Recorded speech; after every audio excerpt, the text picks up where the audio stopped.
We're at Southampton Airport. We are once again in Feel There's Embraer E170, and today we're trying British Airways new routing to Berlin Brandenburg Airport.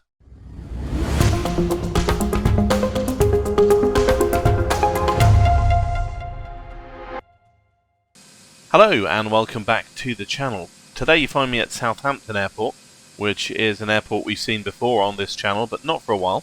So I thought this would be a good opportunity to bring it back. Now, I found out recently that British Airways planned, although I don't think they've actually executed on this now, to do a series of weekend-only, summer months-only flights using the BA Cityflyer fleet of Embraer E-Jets from here in Southampton Airport to various European destinations. Now, they were due to begin at the end of May, and I can't find any evidence that any of these flights have actually flown, nor can I find anywhere to book myself on one, so I suspect they may now not be happening, but that certainly was the plan earlier in this year when I decided to make this video. And at a conservative estimate, I think this is probably my 20th or 21st attempt to make this video. Long story, I'll talk more about it later, but it's been several months. That's one of the reasons this video is so late, is that I've been trying to do it for a long time. But whether these flights are actually going to go ahead or not, this is a routing that British Airways had said it was going to do down to Berlin Brandenburg, and I thought we could fly that in the sim, as we have the E170 already here with the BA livery, and it makes a change from flying out of London City. Our routing today will take us along the south coast of England as far as Dover, and then at Dover we'll make a slight right turn and head towards the Belgian coast. Once in Belgium, we will go past Brussels and then make a slight left turn, go over the foot of the Netherlands past the town of Maastricht, and then from there we will enter Germany, go past Cologne, past Düsseldorf, Dortmund, and then we're mainly into small towns and villages in a slightly more hilly, mountainous terrain until we get nearer to Berlin.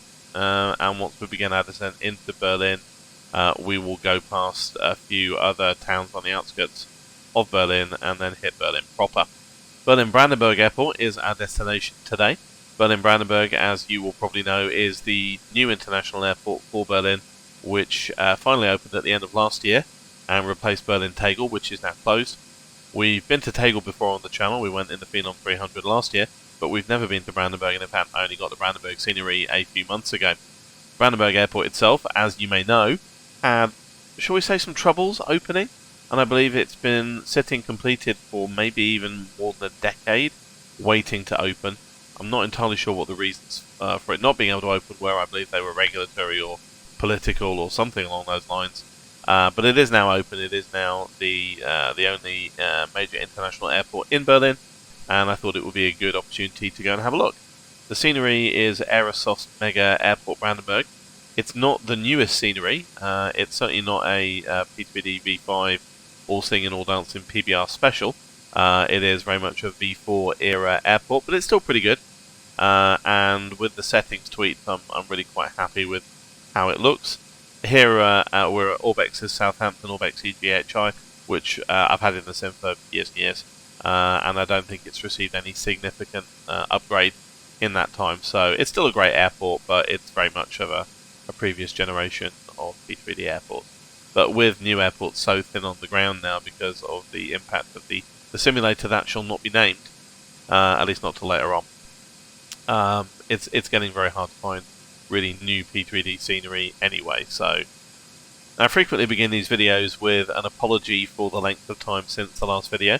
And I guess I owe you another one. It's been quite a while. I think nearly 3 to 4 months since the last video. And that really has been to do with just the difficulty making this one. The fact that I have not been able to complete filming this video, no matter how many times I tried.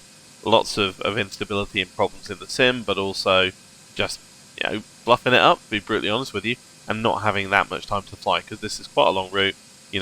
All in all, from setting up to starting to film, to recording it all to finishing, it's probably nearly 3 hours, and I can't spare 3 hours multiple times every day to try. So I'm back, and hopefully more normal service, maybe just a month between videos, will be resumed going forward. but we will see which direction the channel goes, and I'll talk more about what's coming up next over the next few months after we get airborne. So let's get into the aircraft, get it set up, and get out of here.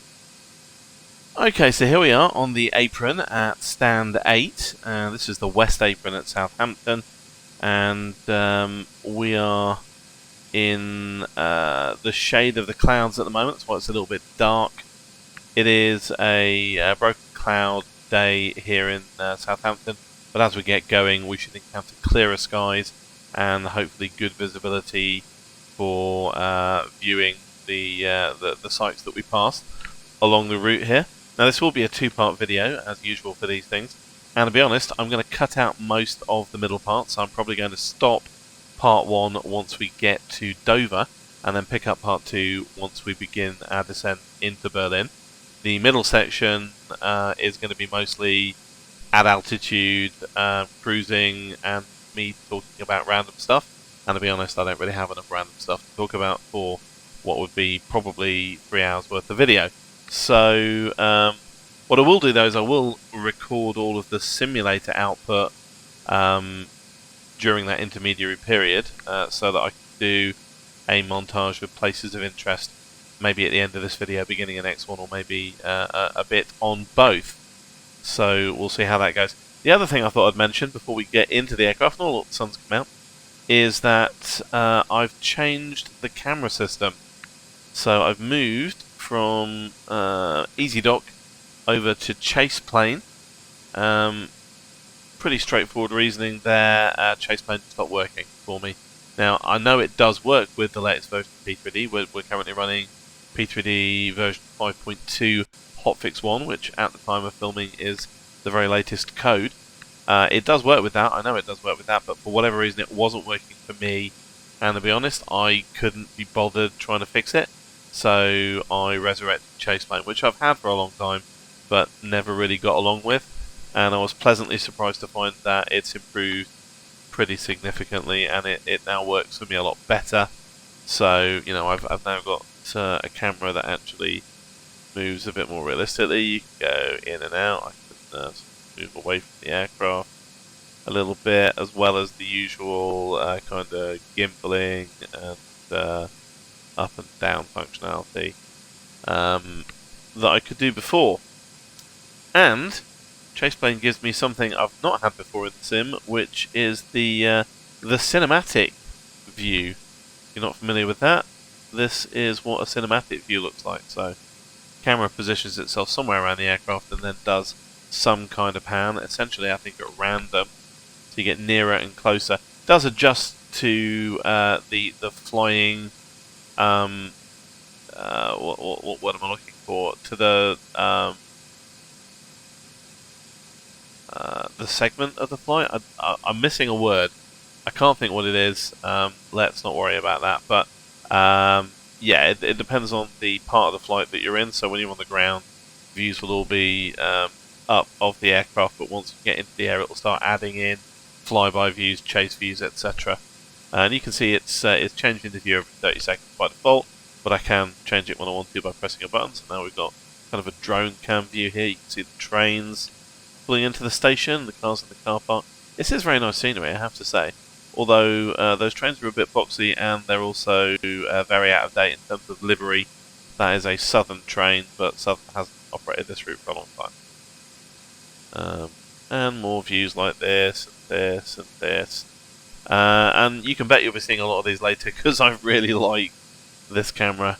One thing I have noticed is that when you go back into the spot mode, it doesn't remember where you were last time, so it always resets the spot view to this angle and distance, and then obviously you can fix it. Although at any point you can capture where you are and assign that to a view, so if I was particularly keen on a particular angle I could do that. So all in all, if you haven't tried out Chase Plane, definitely worth a go. I quite like it, and I'm going to be using it from now on.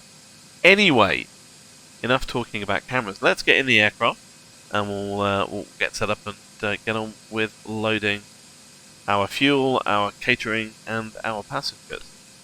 So here we are in the cockpit. You'll recognise this from the last video. It is a nice, modern, minimalist kind of affair. I think this aircraft was designed in the 1990s, so fairly recently in aviation terms. It's very highly automated, very easy for one pilot to fly. Not that you would do that in the real world, of course. It's not certified for single pilot operation, but you can, and it's not hard. 2, 3 of the screens are on there. The other screens, they're not deactivated or edited out. I mean, I normally edit out the screens from my panels if I'm going to undot them so that they don't take extra frames. I have got the other 4 screens. You can see that they are all undocked at the moment on other monitors, as you can see through the picture-in-picture cockpit view. And in this aircraft, when you pop a panel out, it disappears. It doesn't duplicate in both places, so that's why some of them are on. Those are the co-pilot displays.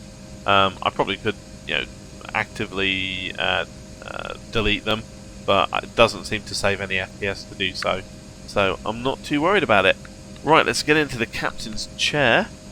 Here's the captain's view. And the very first thing that we want to do is to get some fuel on board.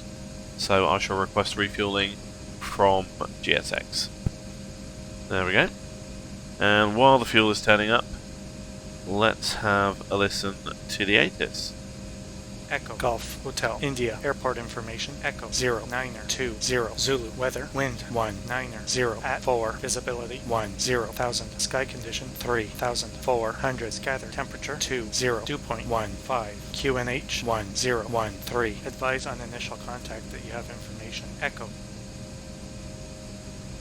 Okay, we have Echo. So the weather is... it's okay. I had originally intended to start this flight in clear skies. Right, just got to pick the fuel level. 70% will do us today. And the fueling has started. So the weather is okay. It's not brilliant. I had intended to start with clear skies. But I like to fly with real historical weather. And although I could find a day and time recently where it was clear over Southampton at the right time, we still end up in cloud later on in the flight when we kind of want to be doing some sightseeing. So actually I'll put it with a bit of cloud here. It's going to clear up along the route. One thing it does expose is the problem with EA that the clouds are not synchronized. So even if you have the aircraft in the exact same place at the exact same time and you start active sky at the exact same time, P3D doesn't generate identical clouds because of course EA volumetric clouds are randomized, and at the moment there is no way to kind of override the randomization and supply your own random data, because then you can copy the data from one machine to the other and you get the same clouds in both places, which does mean that sometimes it is sunny on one machine whilst it's under cloud in the other, and it's like that at the moment. If you look to the outside view, you can see it's dark and we're in shadow. On the host view there, we are in sunlight. Can't be helped, it's just one of those things. Hopefully there'll be more advanced weather control in the next point release of P3D, or at least that is what I'm hearing from people in a position to know. Pop back outside. You can hear the fuel being loaded. It's quite loud. There's the fuel truck. This aircraft doesn't support the fuel truck actually pulling right up to the fuel port and connecting a hose, which GSX can do with the right aircraft. This one doesn't allow for it, so it's just going to sit there as if it was using underground refueling, which it isn't because you don't have that here. But it's as good as we're going to get.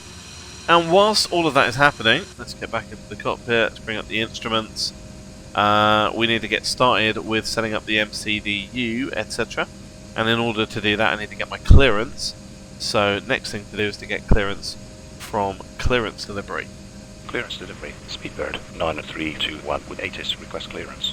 Speedbird 90321, roger. Runway 20, climb and maintain. Flight level 120, expect flight level 350 within 10 minutes after departure. Departure frequency 121.65, squawk 7717, UNH 1013. Okay, 7717. as the squawk. 121.65 as the, sorry, decimal 65 as the departure frequency. But then COM2. Climb to flight level 120. Expect I've set that in the MCP. 350 within 10 minutes after departure. Departure frequency 121.65. Squawk 7717. QNH 1013. Speedbird 90321. Speedbird 90321. Feedback correct contact ground control on 121.77. 12177, that's actually 775. Roger 121.77. Speedbird 90321. Right, over the ground. Now let's go to the nav page. Departure is runway 20. There's no SID at Southampton, there are none. So we'll just insert that directly and we'll activate it. And we could go straight into the Perfinet. But actually I'm in a position to put my arrival in as well. Now, it's going to be runway 25 right, ILS, Ogba transition, and no star. And the reason I know it's going to be 25 right rather than 25 left is that if they give me 25 left, I'm going to make them change it to 25 right, because the ILS on 25 left is not working properly. Don't entirely know why, but you can't pick up the ILS until just on the threshold, and so your approach is basically spoiled, and I don't really want to do just an RNAV DPS approach, which is what I did in Amsterdam, even though I thought I was doing an ILS approach. I'll talk more about that later. So I'm going to make sure that it is. There is zero chance of runway 07 either because of the prevailing winds in Berlin at the time we arrive, and indeed the prevailing winds most of the time favour the 25 runways. We'll insert that, we'll activate that, and now we can do the Perfinet. Fueling's just finished. We go for max speed.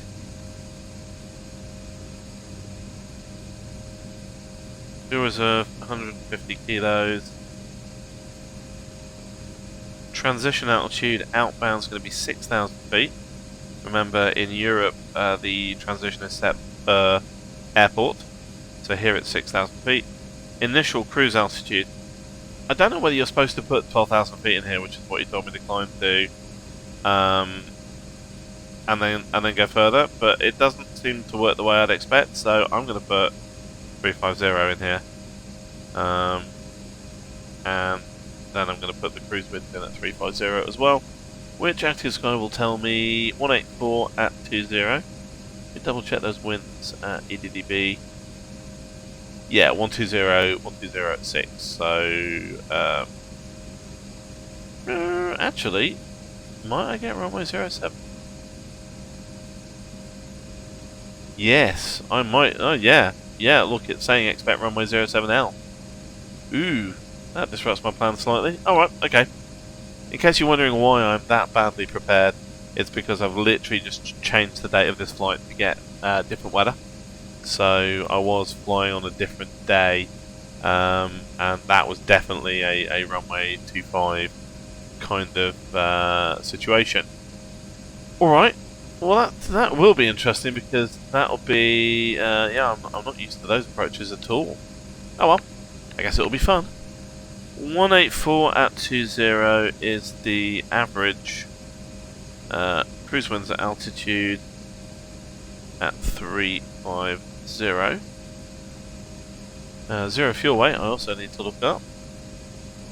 There's my, there we are, that's my configuration. 27933 kilos. Giving us a gross weight of 34460. Confirm. Gonna get the catering going. Alright, let's just look at all of this. This looks okay. Go to the takeoff. Winds are per the ATIS 190 at 4.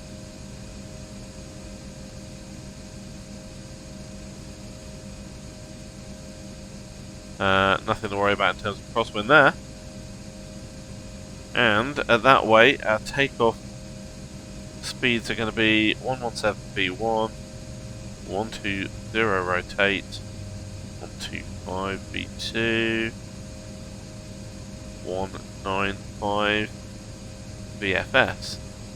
Let's just go watch the catering come on board. Then we go to the perf. So the climb is good, the cruise is good, descent is fine, the landing. So I'm slightly taken aback. Well, taken aback's not the right word. I'm unprepared for a 07 landing because I've literally not done one before. So well, this will be interesting for you at least. 07 left obviously is the other end of 25 right, so I'm going to assume the ILS works okay. So we will assume that that it will be 07 left. So the winds are expected to be 120 at 6.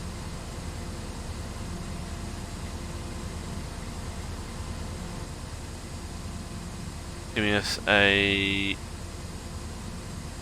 tailwind of 3, crosswind of 5.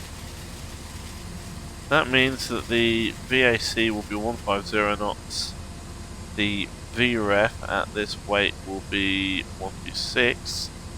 The approach will be 132 or 131. 131, yeah, 131. Okay. I won't change the VFS even though it's different because that will alter the one for takeoff, which is ridiculous, but that seems to be how this aircraft works. And we'll go to the setup, we'll turn off auto land, and yeah, now we're programmed. All I've got to do is go back into the nav and change the arrival to be 7 left, ILS 7 left. Still expect it to be an OGBA transition, and I expect not to get a star still, but we'll see what happens when we get nearer, so we can obviously override those procedures if we must. Let's check the flight plan and make sure. Yeah, I thought that might happen. So we'll just delete discontinuity. Yeah, that's good. And we'll activate that. Right, so that's the MCDU programmed, and that looks like the catering is done. Yeah, catering is done. So we will be ready to board passengers very shortly, and then we can get out of here. All right. Couple of things to do. Auto brake to RTO. Turn on some additional radios on the overhead. Arm the emergency lights. Turn on the passenger signs. Electrical pump A on. That will do there for now. We'll run through some checklists in a minute. Let's check time. So 10:44 local. Our off the block time today is 11:10, so we want to be boarding passengers momentarily. So let's do that. Request boarding from GSX, and we'll pop outside and watch it happen. Open up the baggage holds.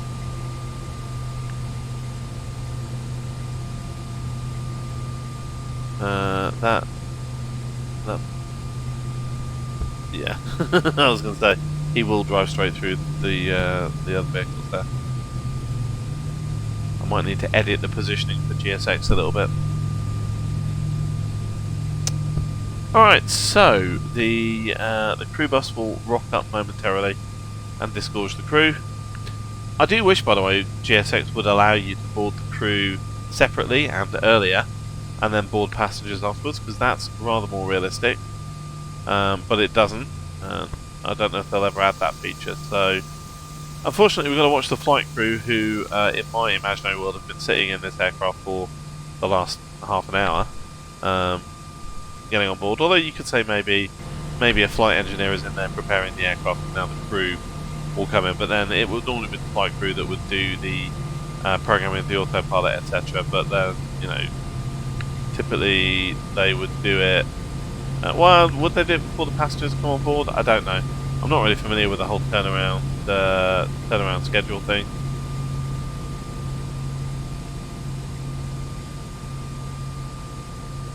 Have to say, there's a little bit of an issue with a shadow and highlight with EA clouds. At least there is when you are in a view group like I am, because I'm seeing a straight line on sort of one side of which the inside of the cockpit is lit up and the other side it isn't, and it moves at a very curious slow rate.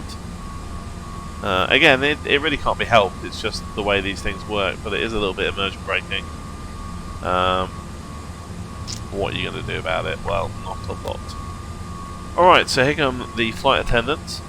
Again, GSX, let's get with the times. Let's have some male flight attendant and some female flight crew, or at least make it a configurable option. Come on, you know, not all flight attendants are women.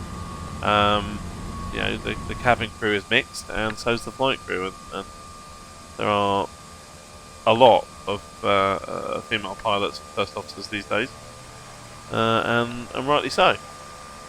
So let's get with the times and reflect that. There is the passenger bus.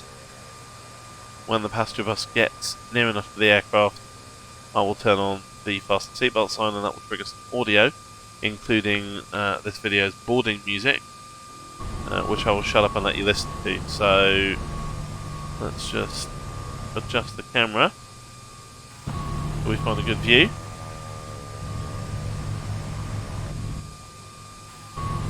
Right, that'll do. Let's have fasten seatbelts on, please.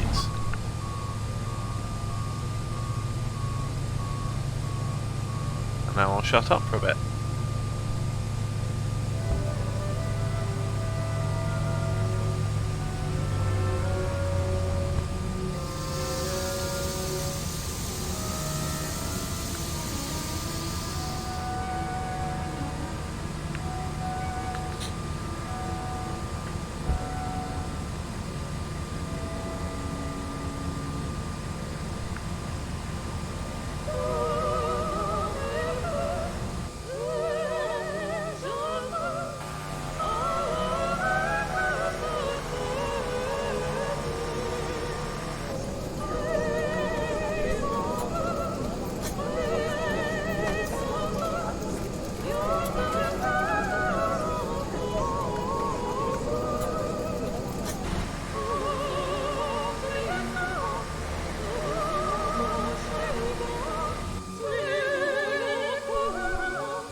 As the second chorus begins, that is of course the Flower Duet by EDDB from an opera whose name I can't remember, which is the music BA has used for advertising and for boarding music for a long time. This is not the recording they use, obviously, as that would be copyrighted and I couldn't use it here, and indeed you will recall I used the Blue Danube Waltz last time because I couldn't find the version of this which sounded enough like the BA version that I can put on YouTube. Now I can, courtesy of MuseOpen, so thank you MuseOpen. It is a Creative Commons attribution license, so I do need to credit the source, and in the notes for the video you will find full attribution for this track, as well as any others that I've used. But it's well worth a visit if you want to get hold of some pretty useful classical music that can be used in a commercial or non-commercial context. Royalty free. Finished at the hold and clear the aircraft.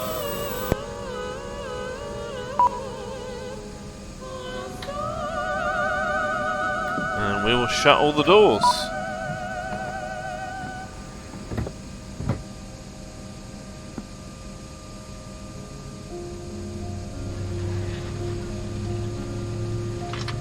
There we go. Boarding complete. Flight attendants, slides and cross-check. Thank you. There actually are a couple of other pieces of classical music on the boarding music program I've created. So when we get to the other end and things go on a bit longer, you will hear some of the other ones.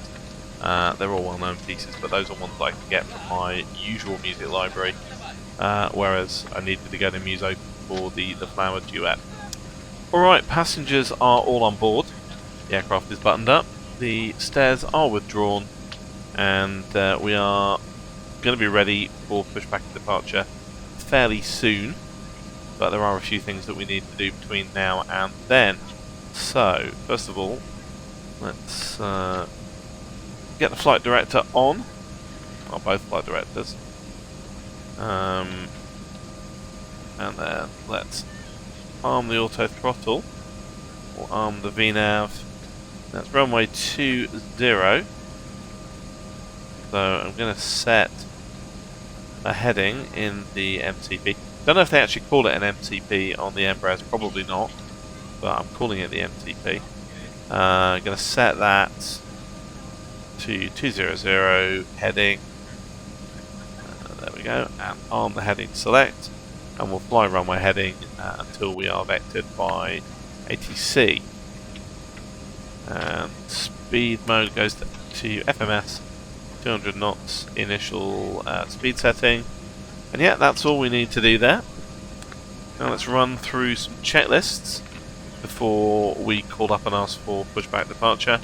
Pre-flight checklist. Route waypoints are entered, waypoint altitudes are entered, cruise airspeed is entered, cruise outside air temperature is entered, that's automatically generated by the aircraft. Initial cruise altitude is entered.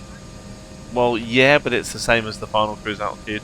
I don't know if I'm getting that wrong. Anybody who knows, let me know in the comments. Final cruise altitude, therefore, is entered, and the pre-flight checklist is complete. Before start checklist, we need to run straight into, so fuel quantity verify required amount, we have that. MCDU verify, it looks good to me. Altimeters verify that they are set, yes they are. Passenger signs on, yes they are. Departure brief completed, let's say yes it has been. Right, beacon light on, parking brake set, it is set. Before start checklist is complete.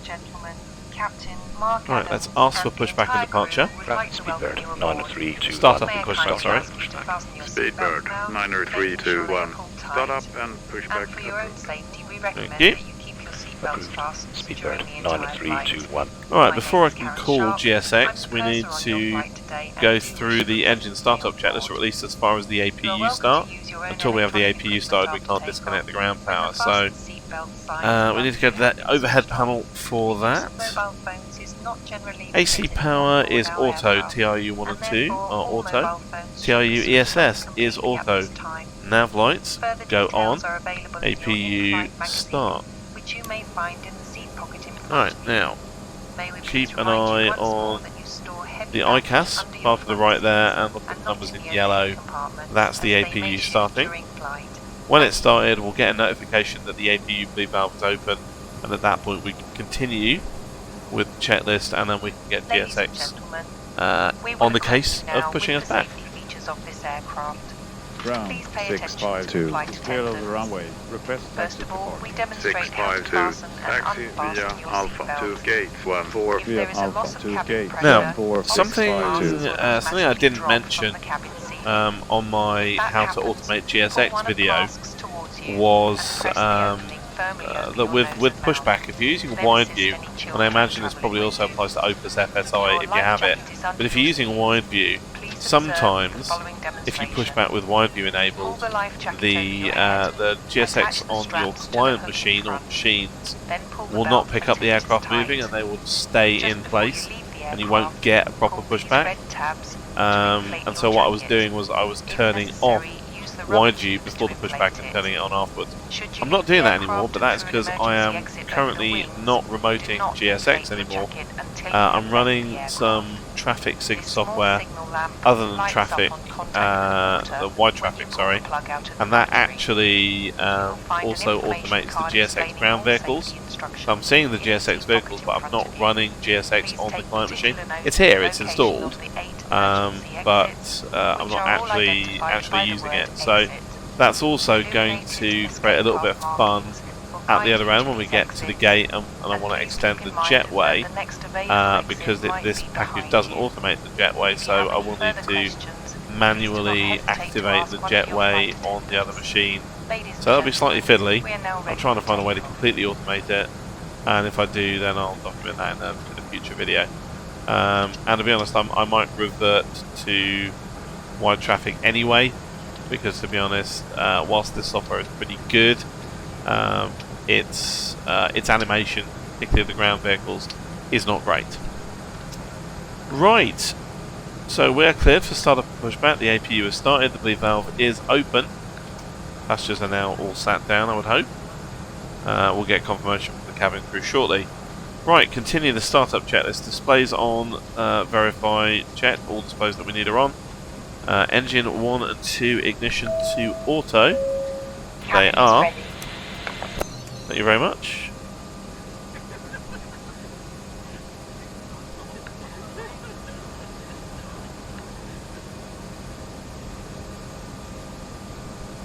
I'm not entirely sure what happened there. Oh, the ground power disconnected for some bizarre reason. What? Because we've got the APU on.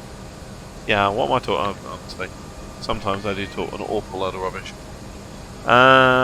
Okay, so engine 1 and 2 ignition to auto. Now we're at engine start on that checklist, so we need to push back for that. So, time to call up GSX. Prepare for pushback and departure.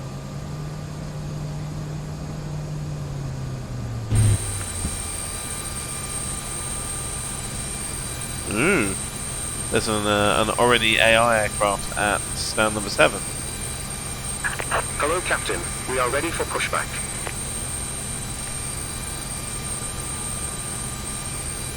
Got some news about the AI traffic as well, but let's wait till we are airborne for that.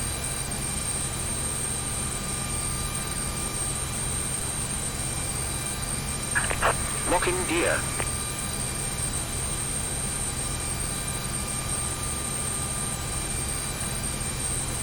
Right, it's runway 20, so it's going to be nose right, tail left.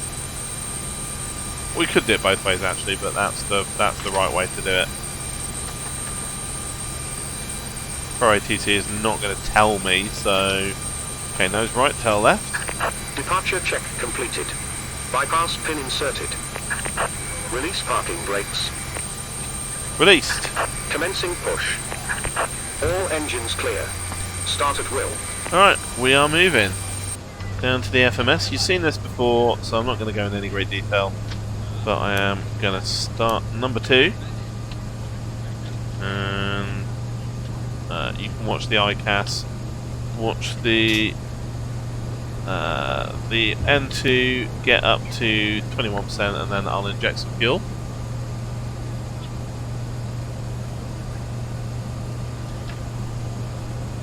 There's 21, fuel inject, and engine start. Keep an eye on it initially. Looks like a good start to me, so let's start number 2.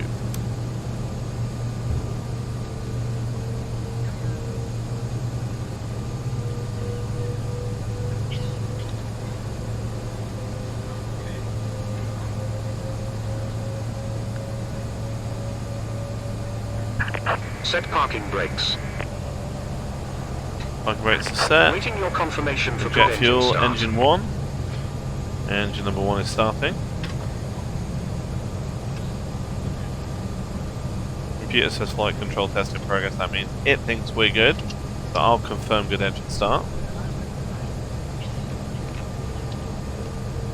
While we're here, let's just customize the map the way that we like it, including the weather radar, which now works with the latest build of Active Sky, and which I will activate. Well, I'll put it into WX mode now, and it will go into flight standby because we're on the ground. Gear.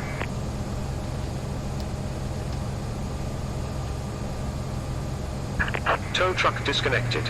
Okay. Bypass pin removed. Right, let's continue with our checklist. So, APU should go off. Bleed air from both engines. Yep, both open. Air condition packs on. Yes, both packs are on. Is the engine startup checklist complete? Left is clear. Right is clear. Thank you. After start checklist, flight controls verify. Flight controls, let's do a test. Ailerons. Elevators. And the rudder, all looking good. So, flight controls checked. Pitch and trim. We need to make sure, well, it needs to be set to 4 for takeoff and check it's in the green. It is.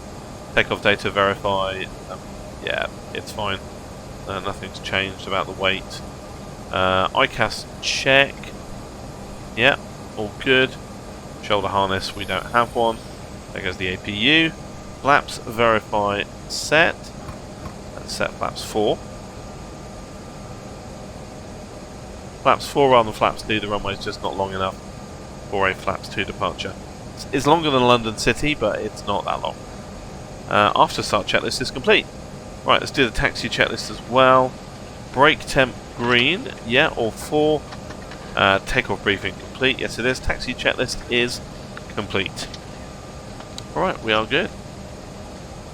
I'm going to dial in the tower frequency now. I don't have to do it with one hand whilst I'm also trying to steer. And other than that, we're about ready to go.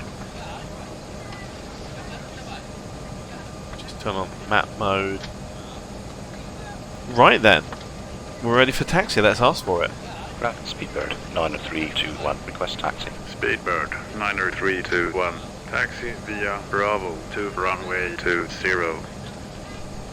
Via Bravo to runway 20, Speedbird 90321. Speedbird 90321. Contact tower on 118.2. 118.2, Speedbird 90321.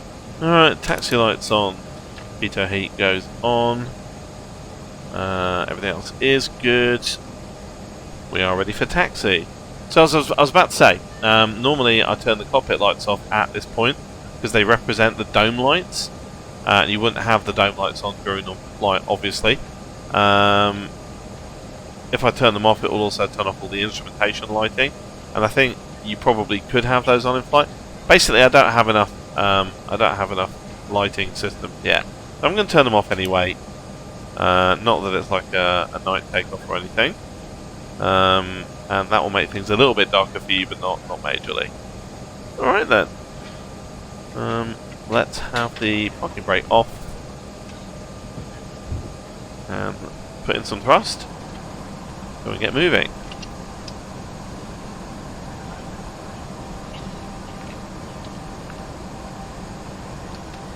Nice short taxiway this to the threshold.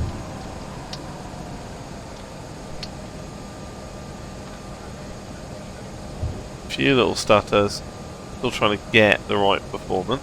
Ground 504. Request on We'll stop there 504. and talk to the tower.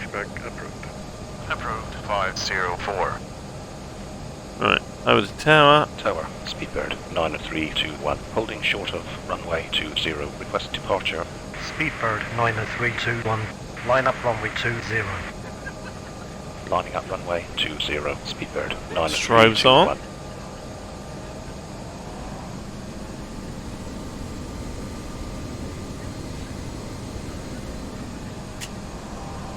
And now entering the runway. Got to backtrack all the way to the end of runway 20. I do occasionally get problems with ATCX recognising that I'm ready for takeoff. Hopefully not this time.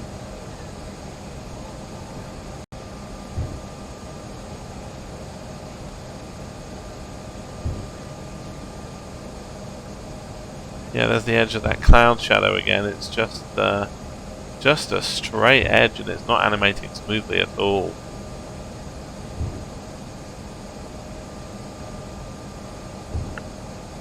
You're not seeing that shadow on your view, of course. By the way, I will be leaving you on this view, although we will pop out occasionally to look at stuff, and you'll always have the in-cockpit view, in-physical cockpit view, picture-in-picture.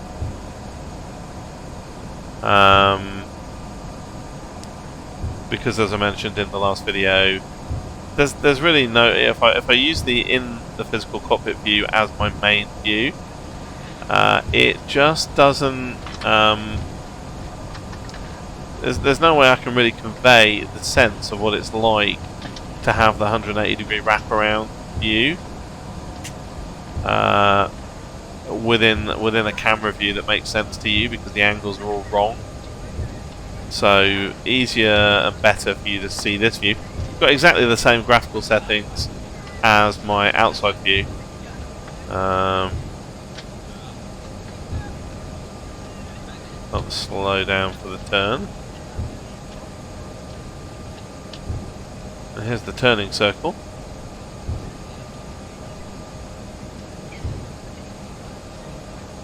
You can see how dark it is in the cockpit versus what you're seeing, and again that's just down to the fact that the clouds are in different positions, so the shadows that they cast are in different places. Right, Pro ATCX, are you going to pick me up? I think hopefully it will do. Speedbird 9 There we go, good. Wind 19 at 0 at 4. Runway 20 cleared for takeoff. Good day. Runway 20 cleared for takeoff. Speedbird. Right, before takeoff checklist, takeoff min fuel quantity, more than enough. Transponder to transmit. Takeoff config set. As always, we ask the aircraft. Takeoff okay. And the aircraft says it is good. Auto brake to RTO, yes. Speed brakes armed, yes. Before takeoff checklist is complete. We'll have the landing lights on. Double check, flaps are set, autopilot set correctly. We're in the right display modes, and we are ready to go over to COM2 at the appropriate juncture. We are good, so let's have the throttles to 50% and stabilize. They're stable, so takeoff power, and away we go. The Pro ATCX callouts you're going to hear will be a little bit early, by the way. I'm not entirely sure why they're so early, but they are. 80 knots. That's correct. But then it's going to say V1 very early. V1. Yeah, that's way too early. There's V1 and there's rotate. Positive rate. Positive climb. Positive rate, gear up. Tower 504, holding short of runway 20. 504. Line up runway 20. Line up runway 20504. There is 600 feet and the autopilot goes in. Speedbird 90321. Contact departure on 121.65. Alright. 121.65. Speedbird 90321. Over to VHF2 and check in. Speedbird 90321 with you. Passing 1. There is Southampton Harbour ahead of us. 120. Speedbird 90321. Maintain present heading. Climb to flight level 120. You can see cruise ship down there. Maintain present heading. Climbing to flight level 120. Speedbird 90321. Speedbird 90321. turn left heading 155. Turn left to heading 155, speedbird 90321. Alright, left turn. Now you should see a bit more of the harbour. Get a great view from up here. High speed, high speed. Yes, that is a good point. I did miss my initial flap speeds there. Flaps to 2. And now flaps to 1. And there's flaps up. Yeah. I have a tendency to forget that. Set thrust to climb. Speedbird 90321. Turn left. Let's do the after takeoff checklist. Turn left to heading 115, speedbird 90321. Alright, 115.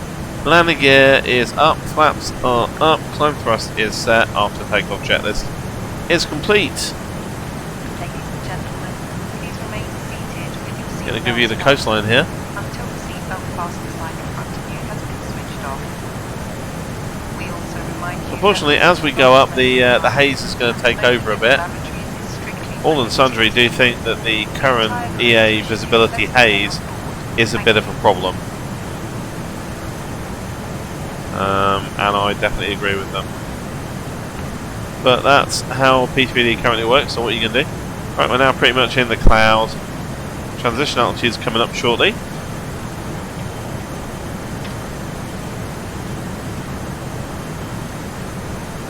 And I'm going to get the co-pilot to handle the radios. Transition altitude. Let's transition, go to standard barrow. Turn left heading 085. Turn left to heading 085, speedbird 90321. Right, that's going to bring us. Around on a track that intercepts our course.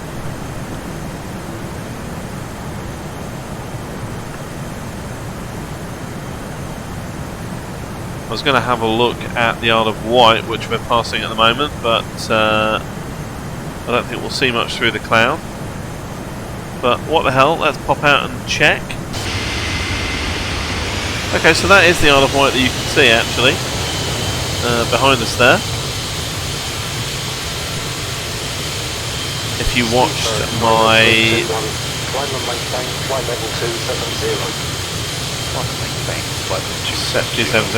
If you watched my late and unlamented and possibly to be resumed at some point cross-country tour series, you'll remember that I arrived at the Isle of Wight. Turn left to heading 040, speedbird 90321. Left to 040. And quite scenic it is too. So that was the Isle of Wight.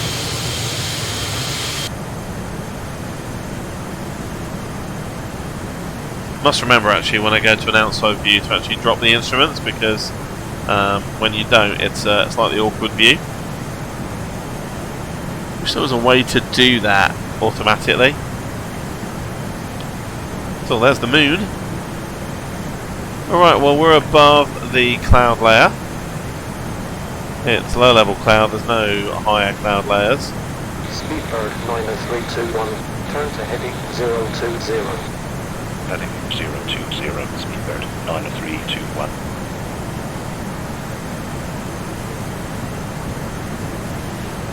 I think that'll be our final turn before we get back on course. Right, we've passed 10,000 feet, so landing and taxi lights can go off. And over here on the overhead, we'll have the windshield heating on. Right, we've got one more big turn to make before I turn off the seatbelt signs. So arm the LNAV. And momentarily we will intercept the course and make a right turn. It's brought me in at quite a steep angle to my track, so we're going to overshoot it a little bit, but that's alright, we'll get back. 90321. And I would say that is a successful takeoff. Just got to finish our climb, and then we'll be in cruise mode. So, I mentioned AI aircraft earlier, and there are some. You saw one taking off at one point, and then you saw one next to me. Speedbird 9321, roger. Continue own navigation. I have I've uninstalled Ultimate Traffic. Actually, I haven't uninstalled it. I've disabled Ultimate Traffic Live, which is the AI traffic package I've been using for years. And it wasn't a decision I took lightly, but UTL itself has been dead for a long time. Contact London on 128.47. Bye-bye. It only ever had one schedule update. There was a UTL2 in beta.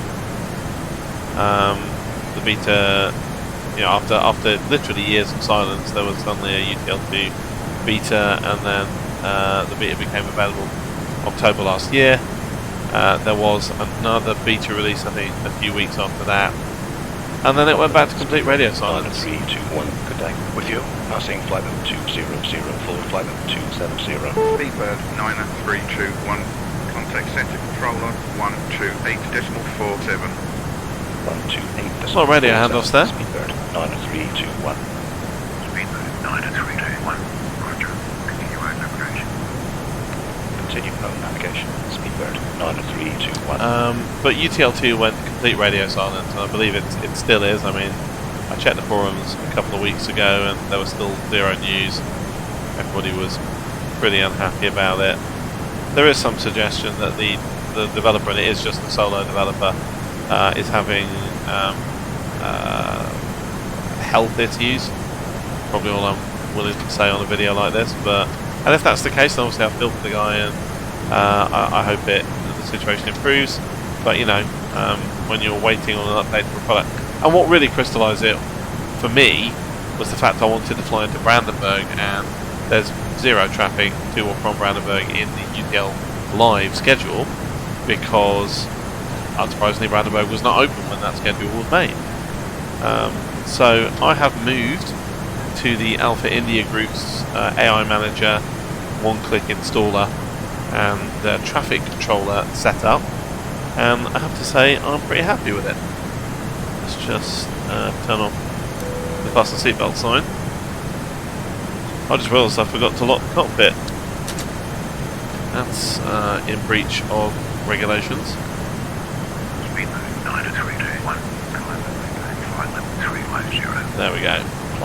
Final climb. 350, Speedbird 9321. It takes a bit of setting up, AIG.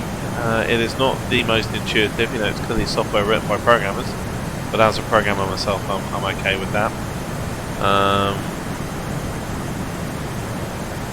And once you get it all set up and running, it's pretty good. They're in the process now of transitioning from their BGL based flight plans, which are point to point, aircraft takes off, flies great circle route to destination and lands, which is how the internal AI works in P3D, and indeed their BGLs just replaced the internal AI, to a new system of their own where the aircraft actually follow routing, and I believe they also follow some procedures called AIGFP, but for the AIGFP you need their traffic controller app, which injects traffic from outside, a bit like Ultimate Traffic Live used to do. And let's just pop outside for a minute. See, there's a lot of clouds, so we might not be able to see anything, but we're passing Gatwick Airport. Oh, there it is. There's Gatwick. Now that's just the Gatwick that comes with True Earth GB South. It's not extra scenery Gatwick, and actually it looks pretty good for all that. I am thinking about a flight out of Gatwick, or maybe into Gatwick, so we'll get some proper Gatwick scenery. But for now, that's a sight worth seeing. There's not actually an awful lot else for us to look at the moment, given the cloud cover. You can see we're heading down the south coast, and we're heading towards Dover at this point, which will be the next major stopping point, but that's not for probably another 8 to 10 minutes, as we're 55 miles away.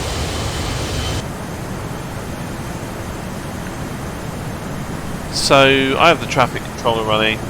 I downloaded pretty much all of the schedules that they have at the moment. There are a bunch of schedules from other providers which I haven't downloaded, and you know, it covers some fairly obscure airlines and cargo operators, and even, you know, diplomatic airlines and like the various different world flights and stuff. I am only running the AIGFP schedules at the moment for the BGL ones that are turned off, because they do hit my FPS a little bit. So I don't have absolutely all the airlines that fly around this area, but I have the ones that I care about. So I have British Airways and Ryanair and EasyJet and various European airlines to and from. I've got United. I've got a few other American airlines. I can see an Air France around. You know, there's plenty of live traffic in the sim right now, and it doesn't really affect the FPS too badly. Okay, so we are just passing Crowborough and about to pass Royal Tunbridge Wells. Never been to Royal Tunbridge Wells. We are also passing by London, but we won't see London from here. It's just nowhere near enough visibility, and even if there weren't cloud cover, which there is. But we'll get back to London in due course. Ryanair 8817 with you passing flight level 280 for flight level 220. So, other things that are new in the sim or new in the planning. Ryanair 8817. There's a few things that have changed. So I've got myself the Thrustmaster TCA Airbus first officers pack, so the side stick and the throttle quadrant, and then I bought an additional throttle quadrant, so I've now got 2 of those 4 thrust levers. Only got the side stick installed and running at the moment, and obviously this is not a side stick aircraft, so I'm not using it, but I'm trying to get the throttle quadrant add-on, so the flaps lever and speed brake lever, but they are absolutely out of stock everywhere, so it's going to be a while. Now you might think, why am I getting those when I have a perfectly good throttle that I had custom made? Well, the answer is, as part of my sort of big sim updates that I've been leading up to, one of the things I want to do is actually dismantle the Throttle throttle and do some significant maintenance and upgrades on it. I want to rewire it all. I need to replace some of the lighting that doesn't work anymore, and I want to make a few changes. A couple of switches need replacing, all of which I'm more than capable of doing. I'd like to try and replace the potentiometers with Hall effect sensors if I can, but all of that takes time.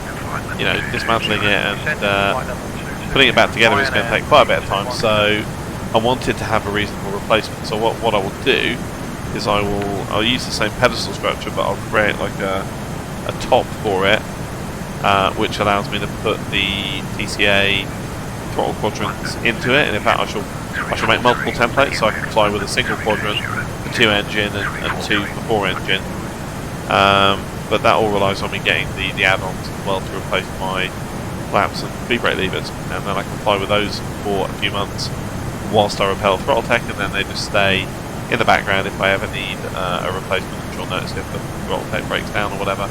I've got them there. So that's something I splashed out on recently. And other than that, what can I tell you? So I mentioned in the last couple of videos I'm planning on taking down the whole sim, rebuilding the screen, rebuilding the console, basically, you know, sim, back bedroom sim 2.0. That project is delayed, so I plan on starting it maybe September time this year, but right now there is a real shortage of building materials and other things that I would need to do that, and I don't want to start the project and be unable to finish because I can't get hold of materials. So I'm planning on leaving that sometime into the new year when things calm down a little bit, and we will see when we can do that. There may still be some stuff to do between now and then. I'm considering just moving the existing screen just to make it a little bit more convenient, but that's still quite a big job, and I'm not sure if I want to do that if I'm not going the whole way. So we'll see. The throttle maintenance I might start this year, but other than that, I think it's probably dead. You just saw the clouds disappear, by the way. This is a problem with EA and weather transitions. They are just immediate. Active Sky does its best to make it transitional by gradually reducing the cloud size, but sometimes, as you can see, they don't fade out completely. They get to a certain point and then they just disappear, which is what happened there.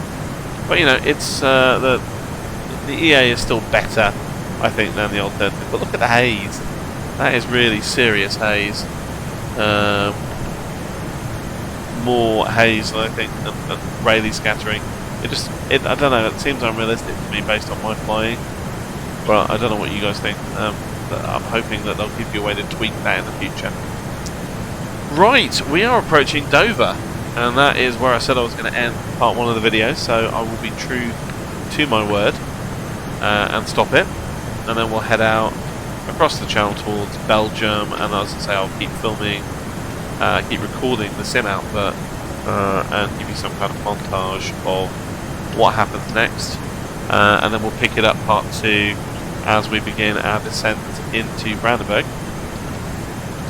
If you've watched this video all the way through, then as always, thank you for your time. I appreciate these videos are quite long.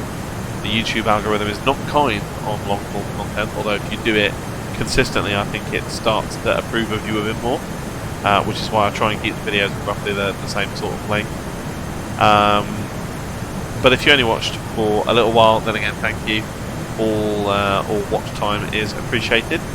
If you want to leave a comment, feel free to do so. If you want to ask a question, put a comment down below. I try and answer questions as quickly as I can. And if you like the video, hit the like button. It does help. If you dislike it, hit the dislike button. Again, I want to know how people feel about the content. And if you want to subscribe to the channel, then I would welcome that. But if you do, I would strongly suggest that you hit the little bell icon so that you know when when I've actually published a video, because the schedule on this channel is very irregular, shall we say. Right, we're making the turn at Dover. We've arrived. That's it for part 1. Come back in a few days for part 2, and I look forward to seeing you back on the channel very soon.